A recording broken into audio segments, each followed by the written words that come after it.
nagko-cover lang sila nung rally sa Mendiola. Tapos talagang grabe yung nangyayari. Parang binabantaan sila, hinaharas sila. So, ito yung yung parang isa sa pinaglalaban ng mga photojournal na hindi naman talaga crime ang photojournalism. Kumbaga, you're just there to capture and to document. Actually, nung na-mention mo yan na sa Medjola, ang dami ko rin na... Kasi nag-shoot din kami dun eh. Ang dami ko rin nakitang mga photographer na hinuli. Meron ako katabi dun, hinuli siya eh. Pero hindi siya actually kasama sa rally, pero nahuli siya. Nag-photograph lang din siya. Ang take ko kasi dun, as long na di-document mo yung truth, parang ano yung mali dun, kung ayun yung totoo. Kahit let's say na magiging negative man yung outcome sa kanila, kung ayun yung totoo, dapat ma-document pa din yun. Kasi in some sense, deserve malaman ng tao kung ano ba talaga yung totoong nangyari. Na hindi dapat tinatago yun or hindi yun rene-repress sa media. Kaya kung as long na totoo yung pinipicturan mo and sa tingin mo kaya mo i-take yung responsibility and yung mga repercussion ng magiging photograph mo. As long na yung intention mo is para i-document talaga yung totoo. And hindi yung para lang gumawa ng mga parang false information or drama.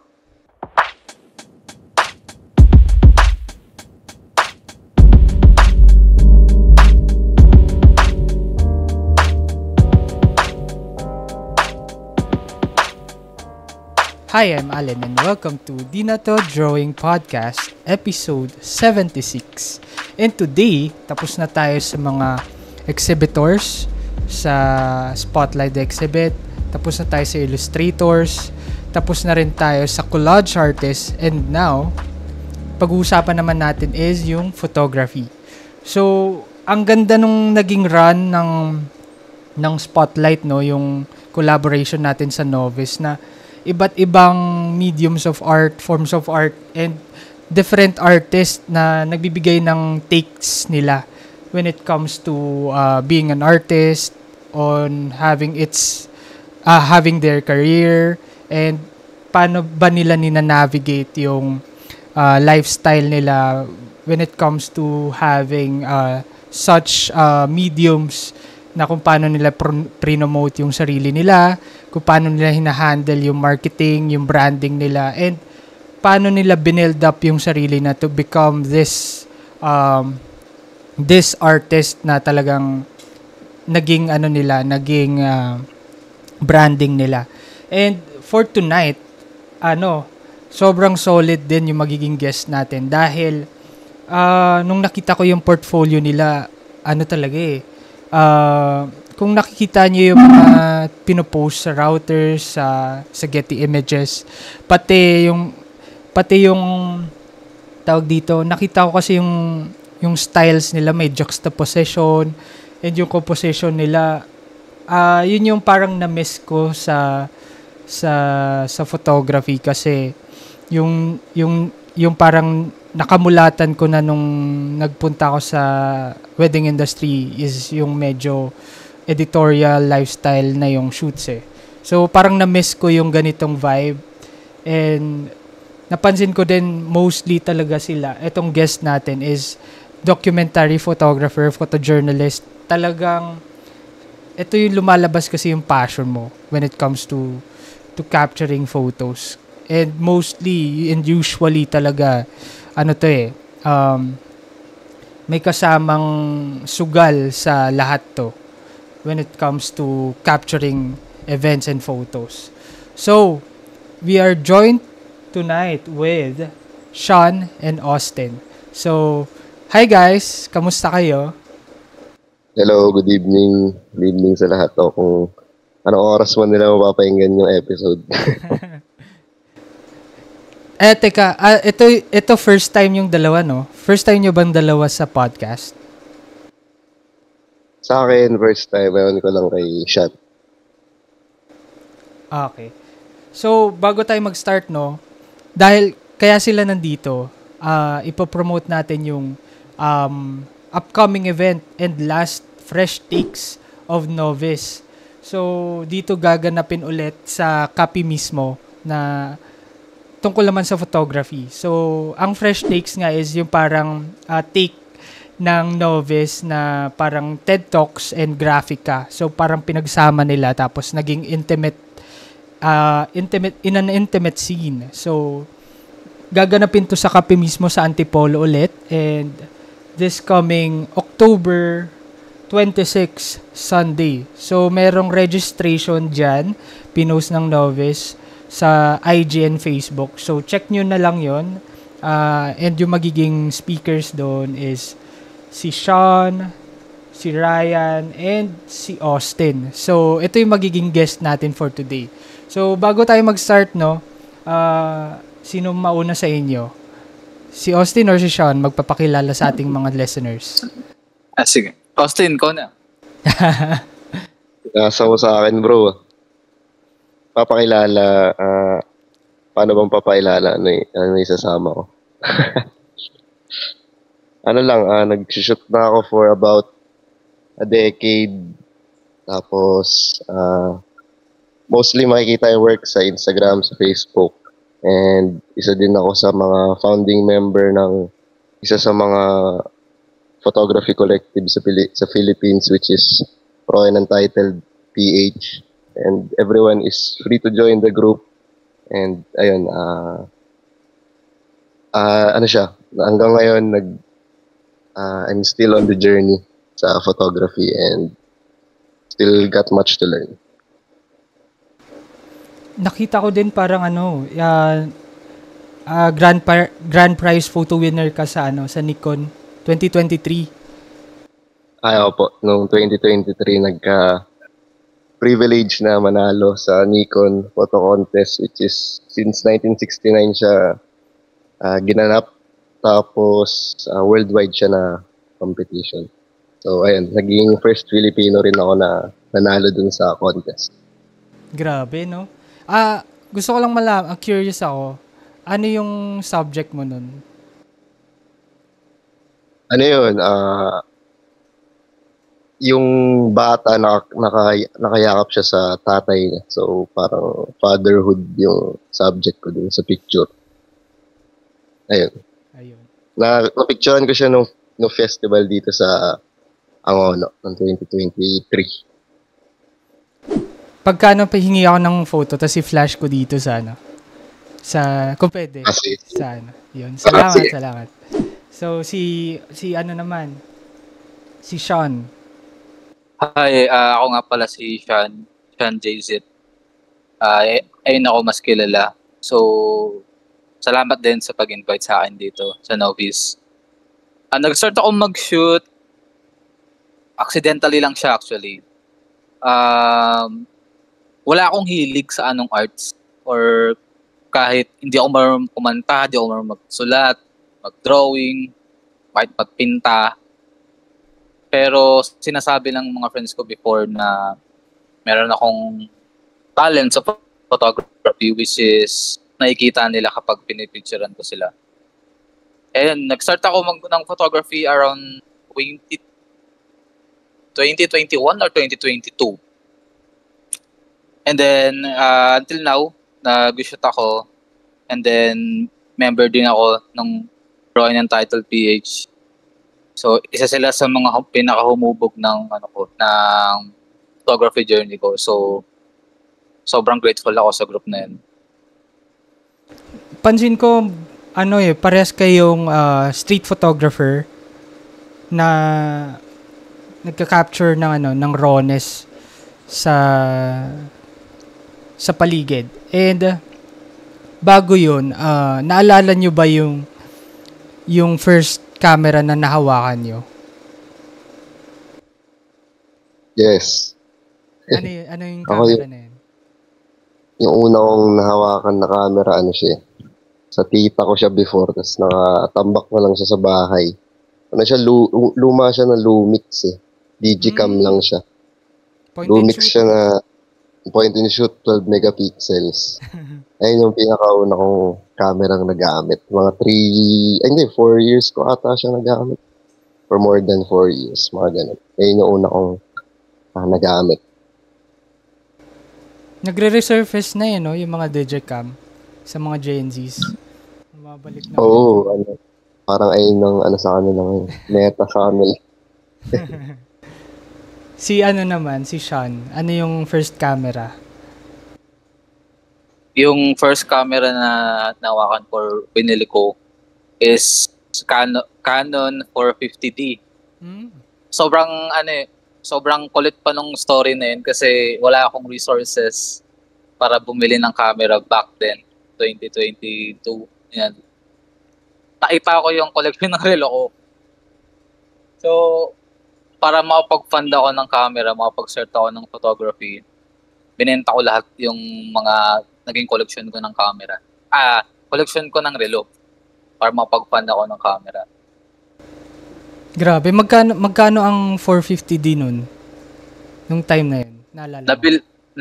Nabili ko siya around 10,500 kasama yung lens niya. 50 or yung kit lens pa?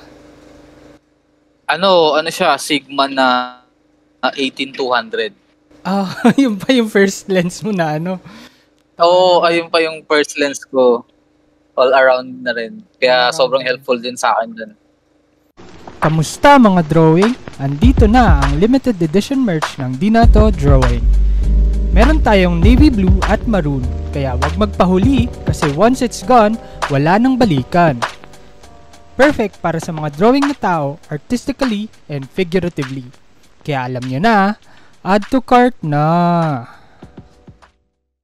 Galing no. Ang napansin ko, bago pala tayo mag-start sa sa brand ng camera, pwede ba tayo mag-ano niyan? Basta ano yung hierarchy niyo sa color profile sa camera. Kunwari Canon, Nikon, Fuji, kung paano niyo i-rank kung sino yung pinaka gusto niyo yung kulay. Dapat si Sean sumagot kasi mas madami atang na-try na camera to si Sean. Sige. Sa akin, kung hierarchy ng colors, unang-una Leica. Ayo. Sa mga nakakalam. Hindi ko siya masabi, pero kapag nakakita ko ng specific photo, may instinct siya, meron sa akin instinct na nalalaman kong Leica to. Leica tong kuha na to. Tapos pag sinek mo yung photo, yung mismong caption, kung sino man yung kumuha, like tama yung nagiging nakuhula. Pero sa akin parang ang number one na color is Leica. And siguro second, Fuji. Yan, since naging Fuji user ako, sobrang sulit din. And then third ko is Lumix. Since Lumix yung gamit ko ngayon, napansin ko medyo hindi ako nahihirapan magkulay kung gusto kong may color yung photo. Sobrang dali yung mag-adjust. Gets. Ang fourth ko is Canon. Canon is yellowish. Warm. Kahit sun o warm. So, nag-Canon ako before. Medyo ang daming adjustment. Siguro yung last ko, yung fifth, is Nikon. Though, nakagamit na rin ako ng Nikon. Pero saglit lang. Kaya hindi ko masyadong gusto din yung color niya. Parang medyo, paano ba siya masasabihin? Parang konting desat. Parang medyo patay yung, yan. Parang ganun yung kulay niya, desaturated. So yun, yung hierarchy ng colors. Ako yung mag-rank. Ngayon, narinig nyo Leica. So, si Austin, kasi si Austin parang isang camera na lang ginagamit eh. Ang na-try ko kasi dati, first ko dati mobile phone, bago ako mag-digicam mobile phone, na Asus. Tapos, after nun, nakapag-digicam ako ng Lumix. Tapos nagkaroon din ako ng GF2, Lumix GF2, siya, Micro Four Thirds. Tapos, after nung GF2, nasira siya nung fiesta dito sa Angono dahil basaan, nasira. Nag-GR ako. So, yun pa lang na-try ko. So, dalawa lang yung makakompare ko na kulay. And actually, both sila maganda kulay. Maganda kulay ng Lumix tsaka ng GR. Pero kung piliin ako, siguro GR. Lalo na yung nila, positive film na preset. Ganda ng kulay sa positive film. Ever since na-discover ko yung preset na yun na yung lagi kong gamit. Pero halos hindi rin malaki masyado difference nila. Kasi maganda rin talaga actually color ng Lumix. Vibrant sila. Pero at the same time, hindi siya masakit sa mata kahit vibrant siya. So, ayun pa lang yung na-try ko. Sa mga sinabi nyo, nag-agree talaga. Agree ako doon kasi photo editor. So, lahat ng color profile, halos kabisado ko yung kulay. So, tama nga yun pag nakita mo yung shot, alam mong Leica siya, alam mong Canon siya, alam mong Fuji siya. Yes. Oo. Tapos, itong Ricoh ba Raiko ang basa? Hindi ko rin alam eh. Basta kinoconsider ko din siya eh. Ricoh. Kinoconsider ko siya na parang compact lang na camera. Or it's either yung Fuji na bago. Yung parang hindi mo na kailangan i-edit. May kasama na siyang preset na para ka nagpo-point and shoot na lang. Yung bago. Ano siya? Film simulation. Oo. Yun. Sa Fuji. So parang yun yung dalawang kinoconsider ko ngayon na parang gusto ko yun na lang yung gagamitin ko. Kasi liit eh, di ba? Parang pag lalabas ka, ang hirap din magdala ng malaki. Pero kanya-kanya namang trip yan eh.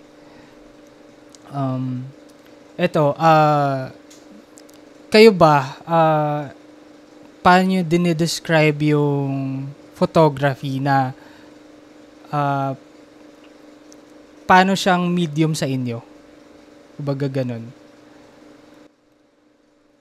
Or phrase. Para sa akin, paano ba sa inyo? Para sa akin, siya medium. Halos lahat naman, hindi naman halos. Lahat pala actually ng form of art. Kasi nagiging, medium siya for expression. Ang maganda lang sa photography kasi pwede kang hindi mag-include ng text.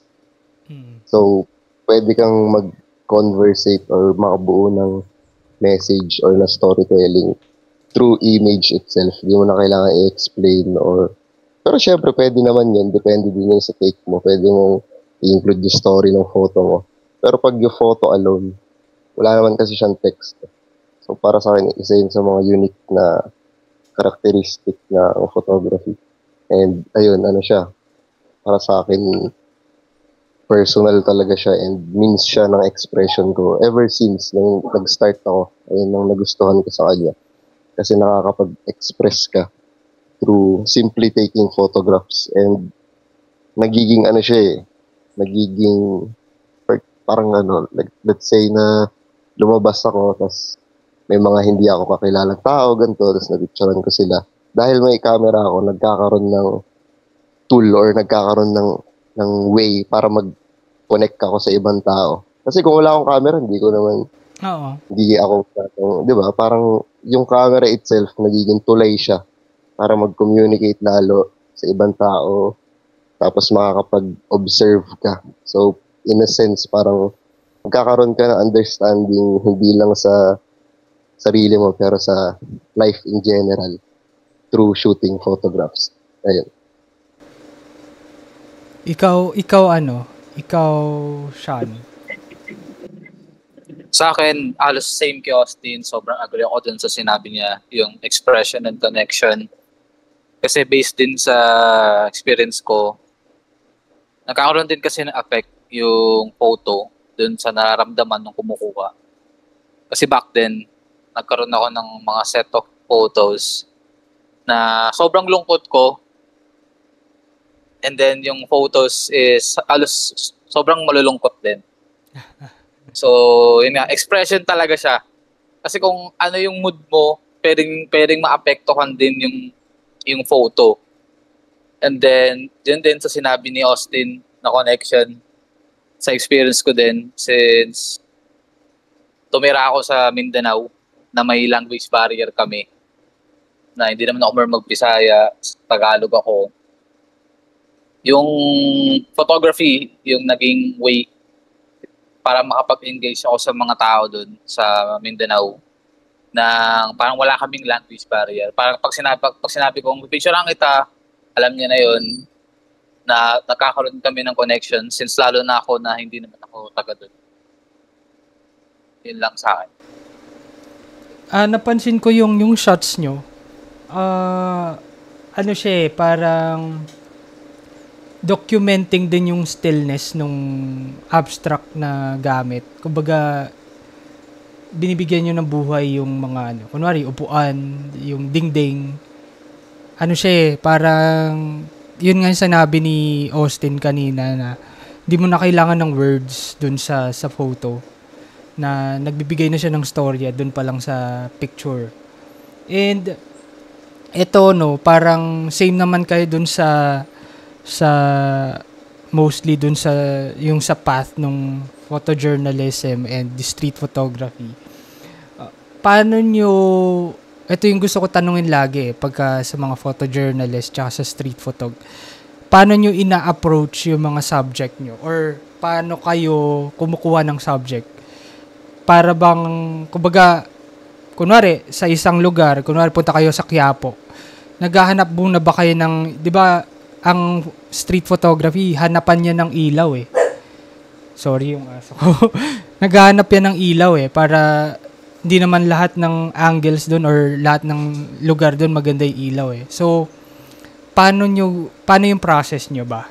Kumbaga pupunta kayo, lalabas kayo, tapos ano yung una nyong ginagawa? Sa akin, siya nung medyo tumagal na ako sa pag-shoot, ang naging approach ko na pag every time na lumalabas ako is hindi na ako na umaasa or hindi ako yung parang naghahanap or naghahunt na ng photo na ganito sana yung gusto kong makunan na parang blank slate siya. Every time na lalabas ako sa street, blank slate ako. Wala akong expectation, wala akong parang plans na ganito yung kunin ko.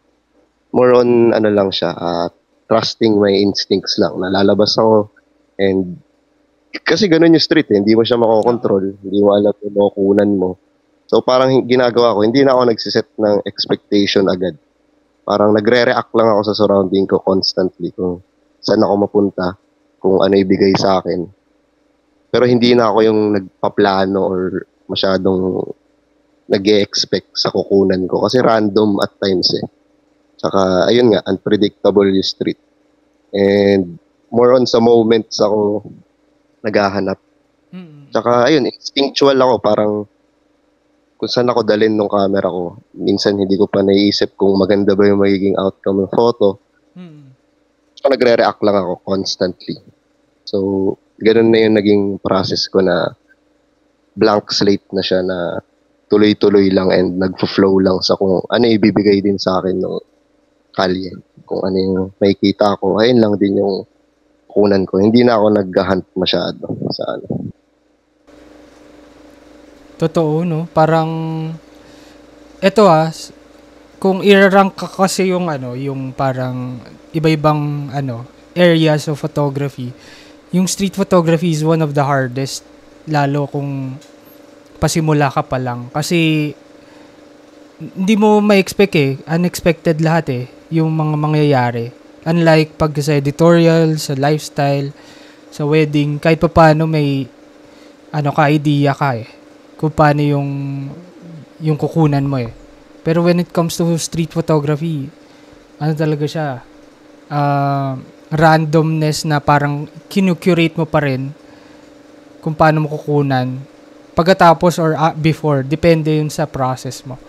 So, yun. Si Sean, paano yung process niya?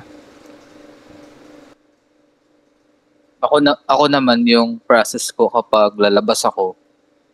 Palagi kong tinatanong yung sarili ko if physically and mentally capacity ba ako lumabas.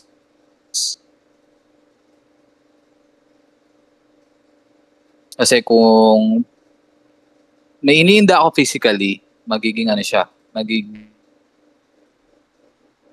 magiging sagabal siya kung lalabas ako. And kung mentally naman, mahihirapan akong mag-isip kung alin yung pwede kong buhayin or kung alin yung pwede kong kunan. So, same with Austin, ganun na di rin ako nag-expect. Kasi, once, yung before kasi, nung magandang litrato, magandang jokesta, magandang kulay, na dapat ganun yung kunan ko. Kaya nangyayari ending, kakaisip or kakahanap ko kung ano yung nasa isip ko na dapat kuhaan ko today. Wala akong nauwi. Kasi along the way, hanap ako ng hanap na hindi naman yun yung binibigay sa akin ng kalye. So, yun din na pag-aralan ko din na wag akong mag-expect sa labas talaga. So, kasi sobrang unpredictable. Tsaka, ayun, ang pinaka number 1 sa akin is dapat I have the mental capacity na mag-critical think pag nasa labas ako, kahit may makita kong blank na pader, kung paano ko ba siya gagawa ng approach. Yun lang sa akin. Totoo, no? Kasi mostly talaga pag sa street photography, raw talaga siya eh. Hindi siya stage talaga. And ito pa, follow-up question sa inyo. Do you approach, kunwari may picturean kayong subject, kinakausap nyo ba sila? Ganon. Or talagang from afar? Or depende rin kasi yan eh. Paano yung ginagawa niya?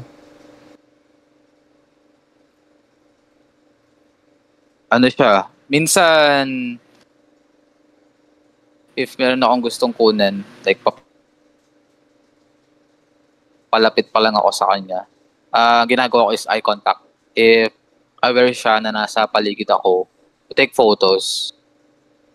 And then, if siya mismo yung kukunan ko, if okay lang sa kanya, kukunan ko siya. Pero sometimes kasi na may nangyayari na yung kinukuhanan ko yung mismo yung nagtatanong kung para saan siya. So, doon kami or kahit ako, basta pag nagkaroon kami ng eye contact and aware siya, nakukunan ko siya, okay na yun sa akin.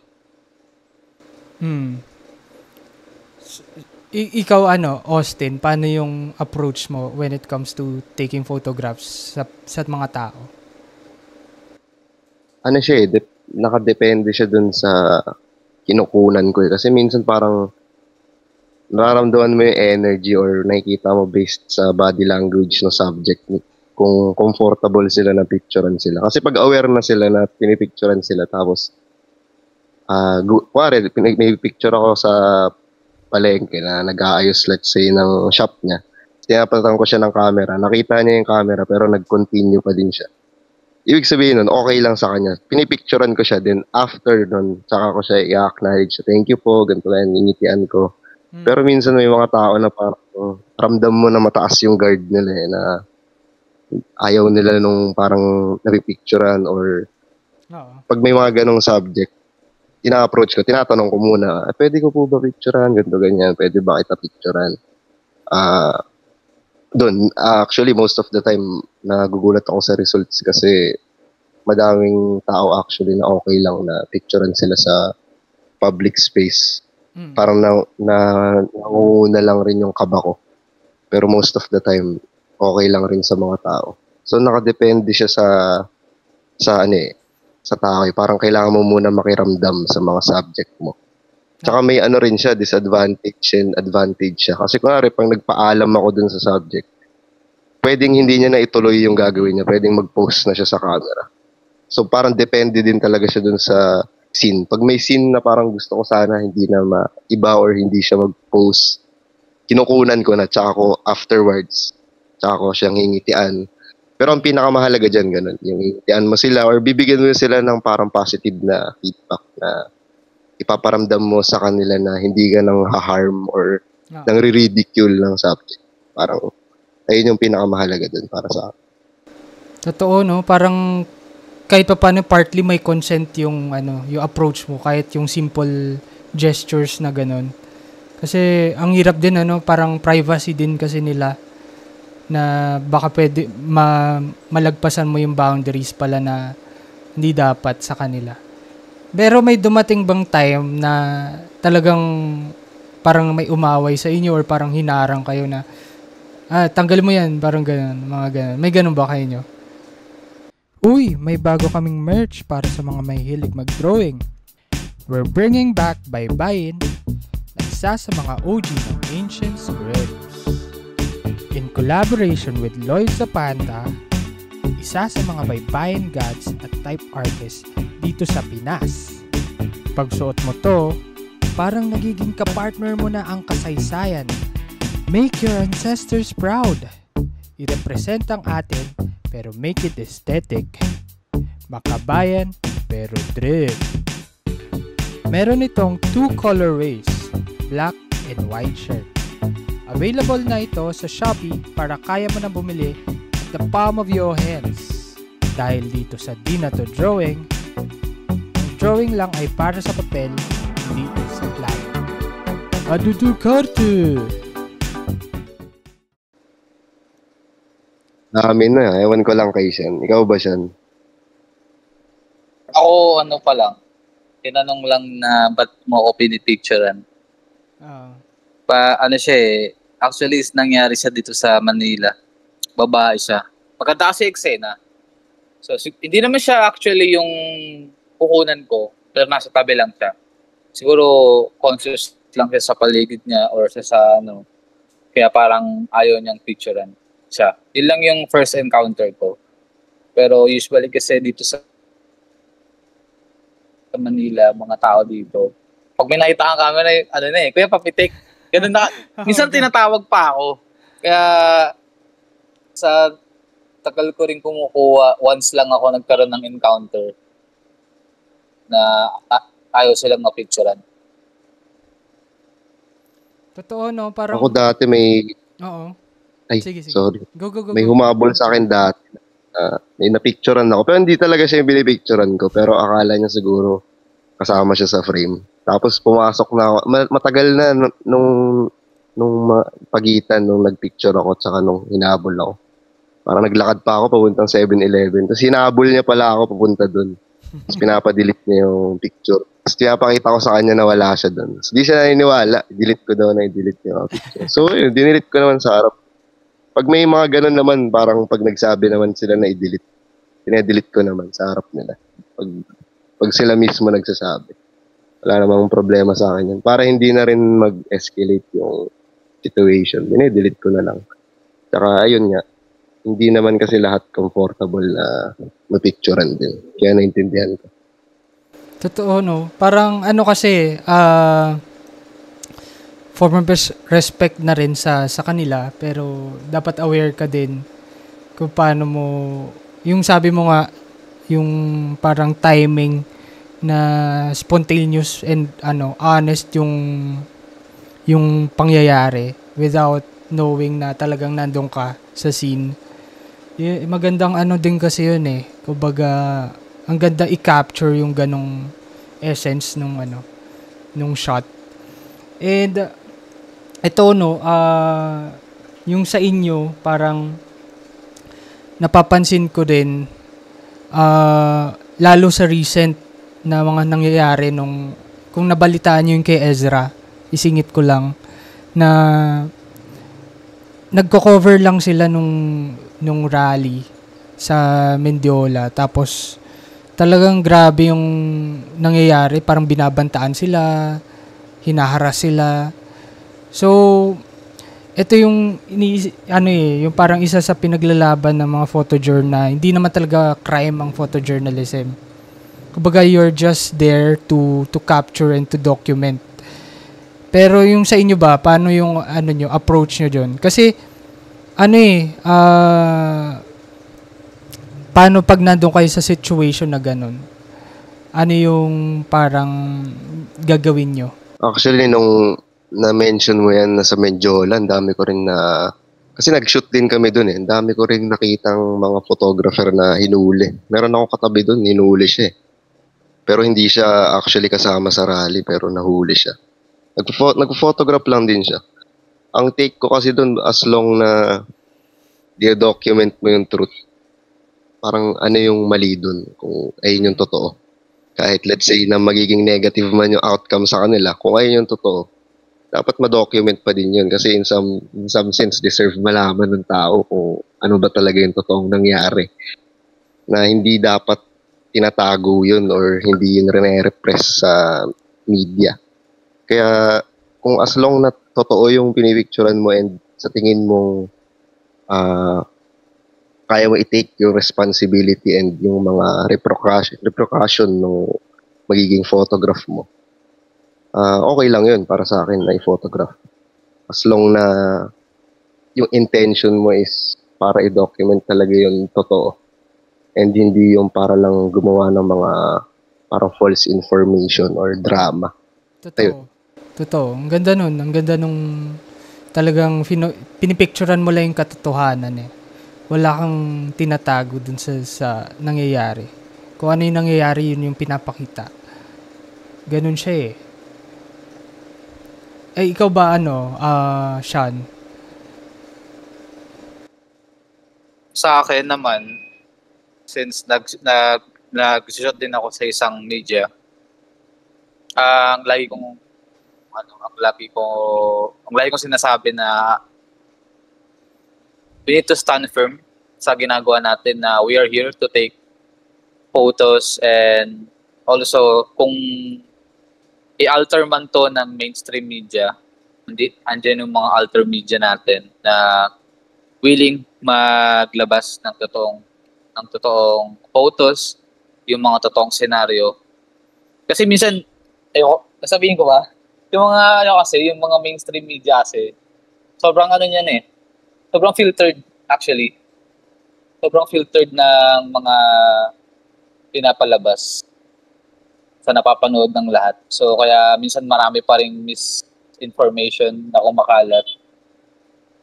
So kaya nandun yung mga alter media. Yung mga alter media sila yung walang filter talaga na naglalabas ng kung ano yung totoong nangyari nung September 21 na yung sinasabi daw na wala namang yun. Pero actually nandun yung mga taong nandun, may mga taong kilalang nandun na meron talagang totoong nangyari na hindi kayang ilabas ng mainstream pero yung mga alter media yung naglalabas. So ang stand talaga dyan is maging firm talaga tayo dapat sa pag kumukuha tayo ng mga rally photos na nandun tayo to take photos and ayun. Totoo no kasi sa code of ethics nga ng journalism, kung ano yung totoo, yun yung ilalabas mo eh. Wala ka dapat biases. Hindi ka dapat subjective or parang nadadala ng opinions, nasisway ng emotions na talagang kung ano yung nandyan, yun yung ipapakita mo. Dapat walang parang sobrang honest lang talaga.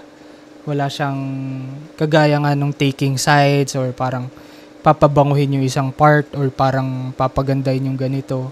Dapat kung ano yung nangyayari, masama man or hindi, nandun siya dapat eh. Yun yung trabaho din natin na sa photographer talaga, yun yung trabaho niya to show kung ano talaga yung nangyayari. And ito, parehas kayong parang rawness, vulnerability, ito yung mga parang unguarded beauty na kinukunan nyo. Ito kay Sean, ano yung natutunan mo over the years na nagpipicture ka? Ano yung mga natutunan mo sa mga tao pag pinipicturean mo sila? Natutunan ko sa mga tao. Sa akin, over the year na natutunan ko is, paano masasabihin? Medyo pinaprocess ko pa siya sa utak ko. Siguro isa sa natutunan ko yung buhay ng mga tao, kung paano ako magiging isa sa kanila sa pamamagitan ng pagkuha ko sa kanila ng retrato. Baga minsan nakaka-relate ako sa struggle nila na gusto kong ipakita sa lahat ng tao na totoo yung ganitong struggle. So dahil hindi naman ako marunong sumulat, So, ginagamit ko yung photography to share awareness ng yung mga real life struggles na yung mga tao din. Ginagawang minsan katatawanan ng ibang tao. Kaya, yun isa ko natutunan na maging isa sa mga tao sa nagiging kung ano man yung nila, kung ano man yung pang-araw-araw na kinakaharap, lalo na andito taga Maynila ako, Divisoria. Ayun. Ito naman yung kay Austin. Mostly deeply personal din. As same as kay Sean. Deeply personal yung shots mo. And talagang mararamdaman mo on how intimate yung photos mo. So, paano siya nakakatulong sa'yo para maintindihan mo yung sarili mo na on how you capture things? Medyo ano ba yung tanong ko? Pero parang ganun. Paano siya nakakatulong sa'yo on understanding yourself? Parang ganyan. Kamusta mga drawing? Alam nyo bang hindi pa natatapos yung bangkingan? Dahil nandito na ang isa sa pinakamalupit na merch na pwede nyong masuot. Kasama natin ang De Balaker na isang international motorcycle group na against sa mga kamote riders. Si Joshua Malaki na sobrang solid na artist ang gumawa ng design para sa shirt. Napakaangas pagsuot mo ito sa ride. Meron itong off-white colorway para aesthetic din tayo. Limited edition lang to at available na ito sa Shopee.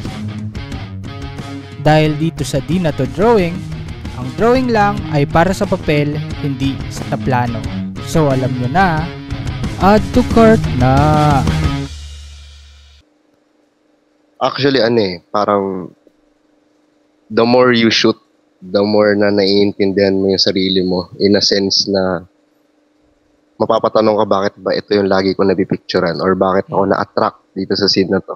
Parang yung isa doon sa photograph na babalikan ko din yung sa Nikon na merong merong child na naka-cling siya sa father niya din sa gilid, nandun din yung mother figure niya.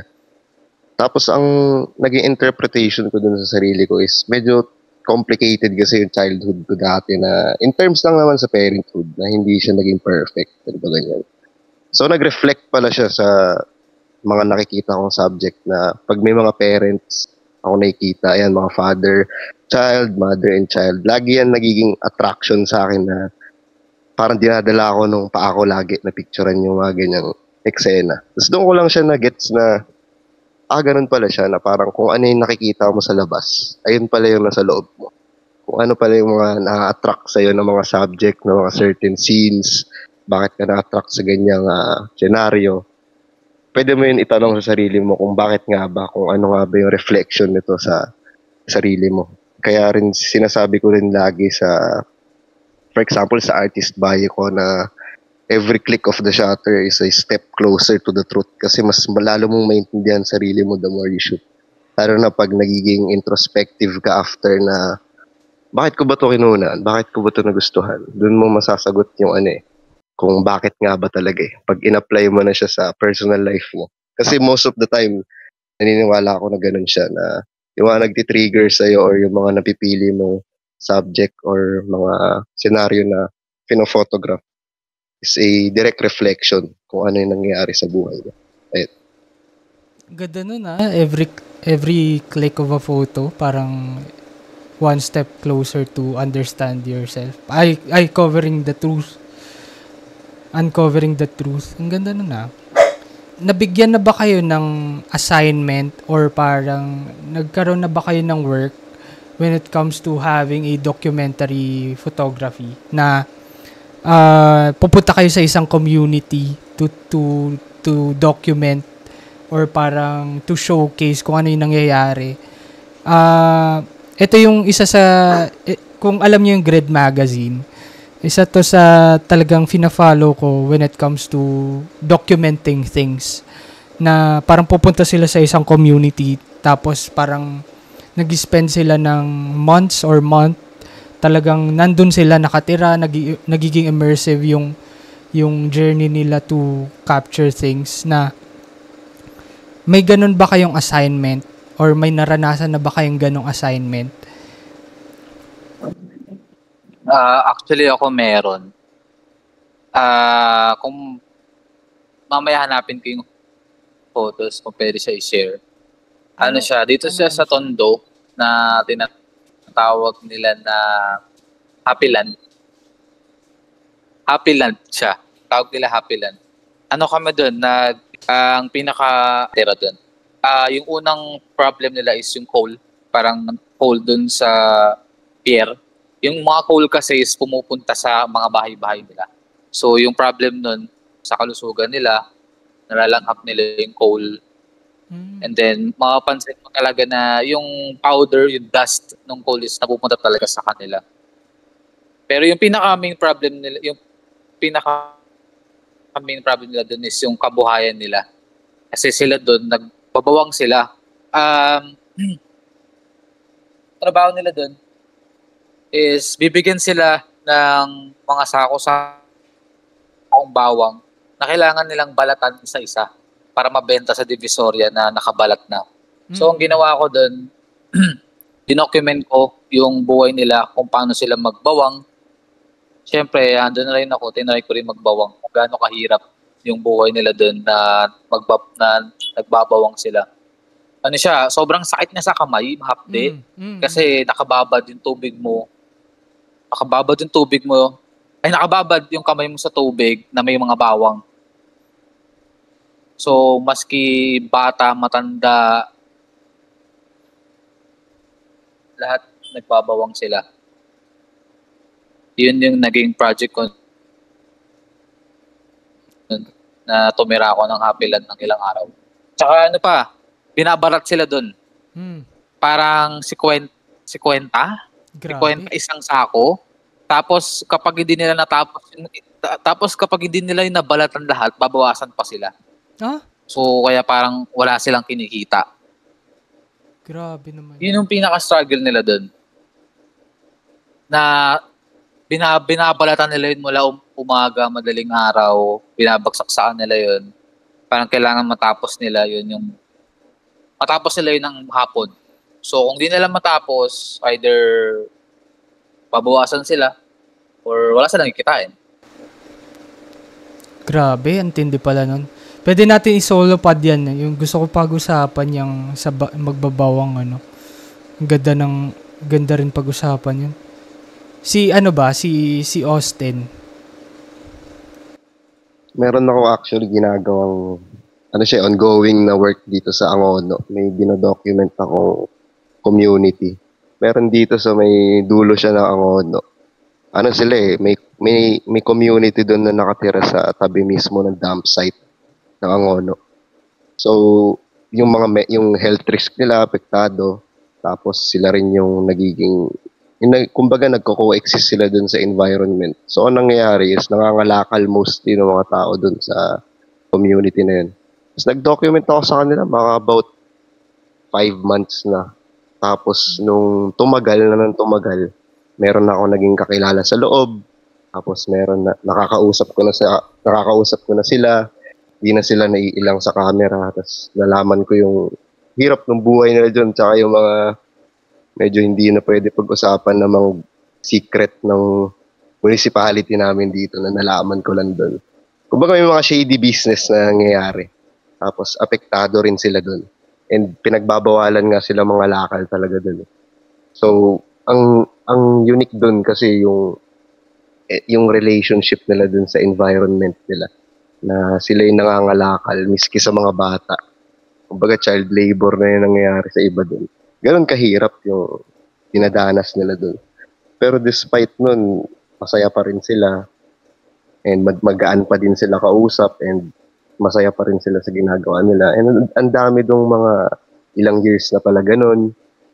Ilang years na ganon ginagawa. Tapos nalaman ko din yung history ng place na dati pala body of water lang siya. Noong mga 90s daw, body of water lang siya. So, ang nangyayari doon, kaya nagkalupa is tinatabunan siya ng basura tsaka ng mga ng mga lupa.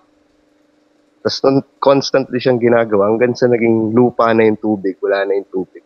Nausog yung tubig. So, masama din yung nagiging epekto nito sa environment. Kasi iniiba nila yung natural formation ng tubig dun. So, awalan ng habitat yung mga isda, nauusog yung lupa. Kumbaga artificial land ang nangyayari dun. Tapos ngayon, ang huli kong balik dun last week, nasa process siya ng tinatabunan hanggat sa maging patag na halos lahat ng body of water doon. Kasi parang ang balita ko may bumili na investor doon. May bumili, parang gagawing negosyo yung basura doon. So may bumili nung place kaya ginagawa siyang lupa ngayon. Tapos ayun, yung kumbaga gusto ko i-document yung pagbabago na nangyari doon in a short span lang kasi dati ang liit lang ng space doon. Ngayon sobrang laki na ng lupa dahil tinatabunan siya ng tinatabunan. And hindi siya pinag-uusapan dito sa Angono. Medyo tinatakpan yung ginagawa dun sa lugar na yun. Kaya medyo risky siya pero sana matapos ko yung project.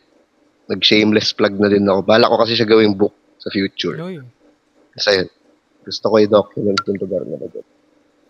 Pwede ba i-share pagka natapos mo? Or pwede ba itong sige, share ko sa inyo.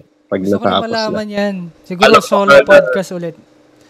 Ang dami ko ng lineup talaga. As in, kada guest talaga may may lineup na ako ng solo episode. Kasi ang gaganda rin ng kwento nila eh. Kasi totoo yun. Ang sarap kasi pag-usapan yung mga ganyang kwento eh. Doon lang rin hindi naririnig eh. Oo. Tama. Ito yung mga hindi na pag-uusapan eh. So, balik tayo sa ang bigat ng parehas ng kwento, no?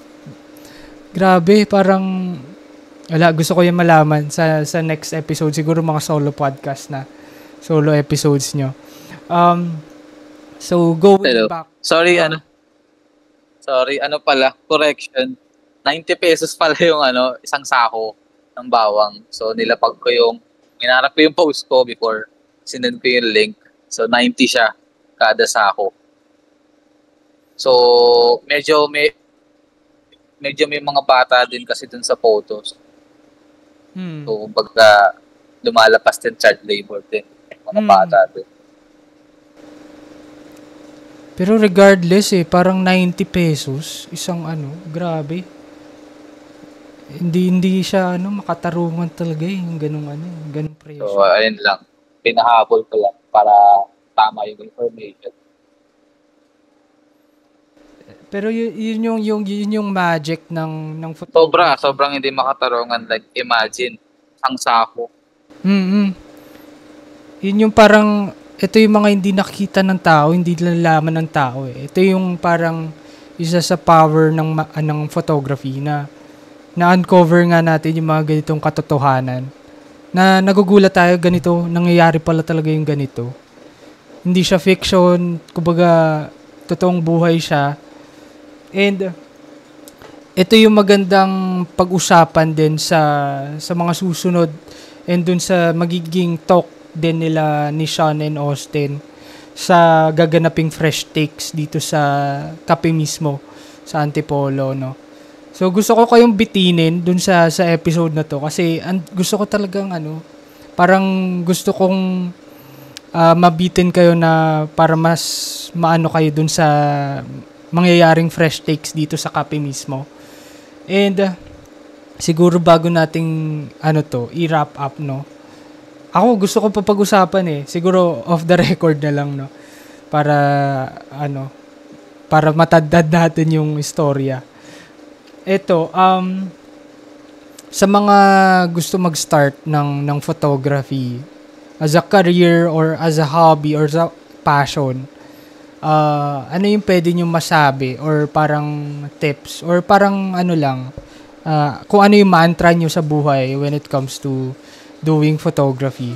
Pwede nyo ba siyang i-share sa ating mga listeners?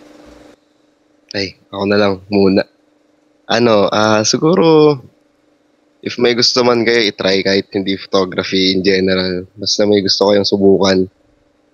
The best way to do it is just jump in and take the leap. Take the leap, kumbaga. And okay lang mag-try. Try nyo lang kung ano yung gusto nyong gawin. Huwag kayong mag-hesitate or parang magdalawang isip pag may gusto kayong itry. Lalo na kung makakatulong to sa expressions nyo. Kung makakatulong to sa means of expression. Kasi mahalaga yun na malabas nyo yung gusto nyo i-express kaysa ma-bottle up siya sa sarili nyo. Deserve yan marinig ng ibang tao and ma-share yung gusto nyong gawin. And huwag kayong ma-overwhelm sa parang, let's say, gusto nyo mag-start ng photography and balilito kayo kung parang where to begin. Huwag kayong ma-overwhelm kasi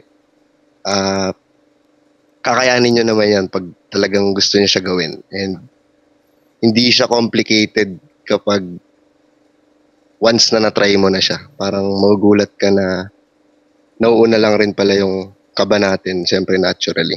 Pero, ayun, huwag kayo maya mag-try and huwag din kayo magpa-constrict sa mga rules pag nag-try kayo ng photography. Parang dapat may freedom kayo sa paggawa. Huwag kayo matakot na i-express yung totoo nyong nararamdaman. And kahit hindi man conventional or kahit hindi man parang sumusunod sa wave nung, let's say, may para kasing identity yung mga wave of, wave, hindi naman wave, parang may mga norms, yung mga art form na nangyayari ngayon. Kahit hindi naman kayo makasabay doon or hindi yun mahalaga, basta mag-express kayo. Yun lang yun, hindi nyo na kailangan i-complicate. Tsaka hindi mo malalaman, no, pag hindi mo sinubukan talaga, diba? Ayun talaga, tama. Ikaw, Sean, anong masasabi mo sa mga aspiring creatives?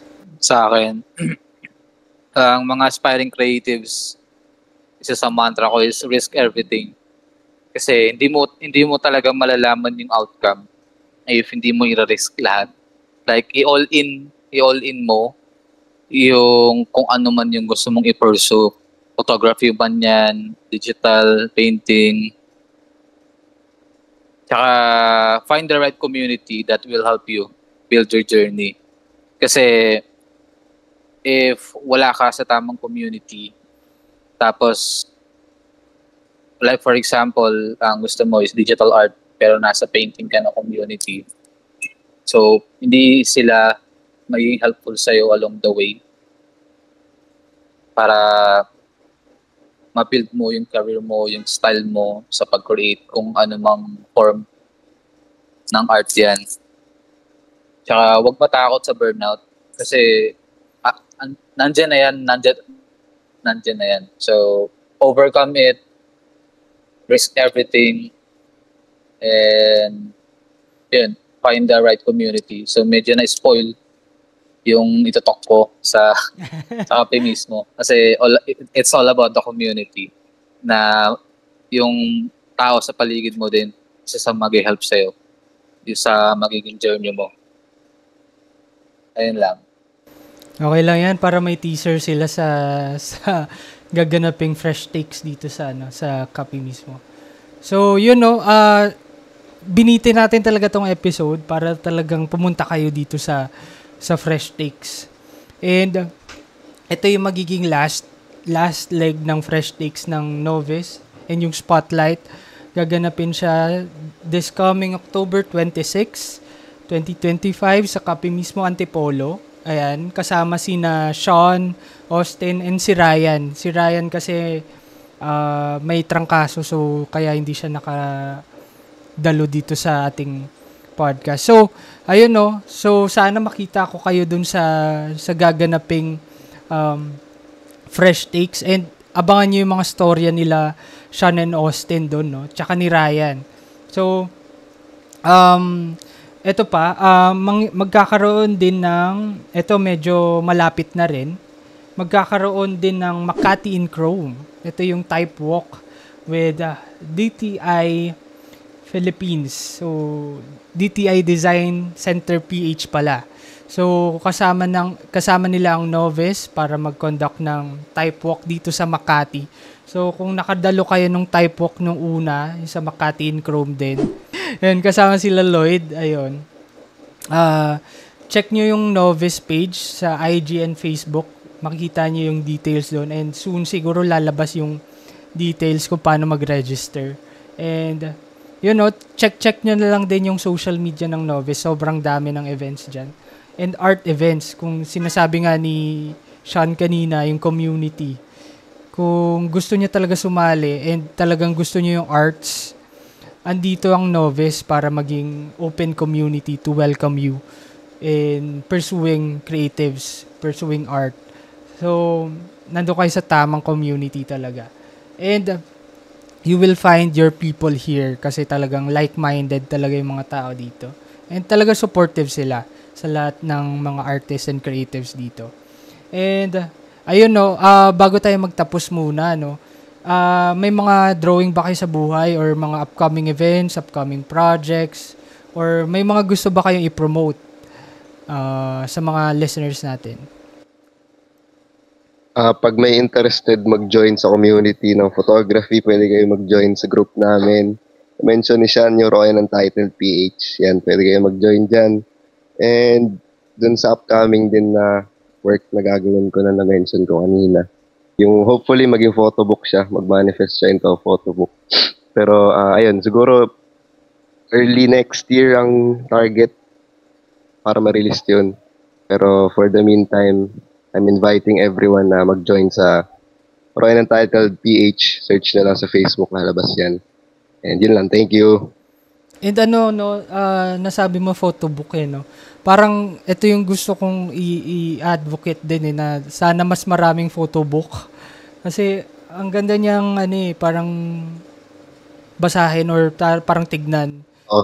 Doon lang talaga Yan talaga yung sa akin Pumupuno din ng shelves. Tsaka napag-usapan din namin na pansin namin na ang onti ng mga photobook sa Philippine photography miski dati. Kumbaga, hindi siya well-funded, hindi siya supported, which is dapat sinusuportahan talaga siya. Totoo, no? Kasi tawag dito, parang mostly self-published yung yung mga photobook. Mahal din, mahal din kasi mag-produce. And coming from Novice, alam nila yan kasi meron din silang sariling book. So, yun, no? Parang sana talaga magkaroon ng body or talagang may grants talaga na talaga nagpo-produce ng ganito kasi sayang Ang dami talagang pwedeng gawing books, photobooks na talaga nag-document ng iba't ibang bagay, iba't ibang stories. Yun yung kailangan din natin Ayun ba, si Sean ba? Meron ka bang ipopromote or project soon? Wala naman ako ma-promote. Maliban dun sa page ko kasi meron akong side hustle, Madpix. So if kailangan nyo ng mga stuff na maganda, visit na lang yun. Yun lang. Yun. So, ayun guys, medyo bitin tayo ngayon today's episode kasi talagang gusto kong pumunta tayo lahat dun sa fresh takes on photography dito sa Cafe mismo. So, ayun check nyo na lang yung Novice sa Facebook, Instagram, and Twitter. Yan, Twitter ba tawag doon? X pala. So, yun, check nyo yung details doon. Nandun yung registration link. So, limited slots siya. So, kaya habang ngayon pa lang, dapat mag-register na kayo. And sobrang maganda yung makikita nyo dito. Sobrang maganda yung makukuha yung nuggets of wisdom dito sa gaganaping fresh takes. And lalo kung aspiring photographers kayo, hobbyist, and talagang gusto nyong gawing career yung photography, tamang-tama tong fresh takes para sa inyo. So, ayun bago ang matapos din, meron din kaming merch dito sa Di Na To Drawing Podcast. Available na siya sa Shopee. Meron din kaming ongoing sale na buy one take one. So parang 1,000 pesos siya, 2 shirt na siya. And collaboration siya with local artists dito sa Philippines na nag-guest na rin natin sa podcast. So, hopefully maubos siya para magkaroon ulit tayo ng bagong release ng shirt, ng merch. And maganda yan pang regalo ngayon pa lang. 'Di ba? Bare months, mahilig na tayo mamili ng regalo. So, yun. For more exclusive updates, feel free to follow Di Na To Drawing Podcast on Facebook, Instagram, X, YouTube, Spotify, Shopee, Playback, and ano pa ba? Yun lang. Available din kami sa Apple Podcast o sa ano yung Amazon ba yun? Hindi ko sure kung Amazon tawag dun eh. So yun, available naman siya in all streaming platforms. And follow nyo na rin si Sean and Austin. Lalagay ko yung description. Lalagay ko sa description box yung links nila sa mga socials nila. And yung Novice, follow nyo na rin para ma-updated kayo sa mga creative events this coming 2025. Sobrang dami talaga. So, kung sa mga next episodes, ayan, expect nyo na mga solo episodes na to ng mga artist. And tapos na tayo sa ating sa ating collaboration with Novice and featuring the Spotlight. Ito yung sunod-sunod na pop-up events na ginawa ng Novice. So, kung nandun kayo lahat, dun sa mga pop-up events, ang galing. Sobrang solid talaga ng mga events no na talagang curated yung events and ang daming napulot talagang wisdom and talagang nagkaroon ng network din yung mga communities doon lalo na sa Antipolo, no? So dahil dito sa Di Na To Drawing, ang drawing lang ay para sa papel, hindi sa plano. Bye guys. Salamat Sean, Austin. Good luck sa mag-talk nyo sa Kapinismo. Thank you. See you.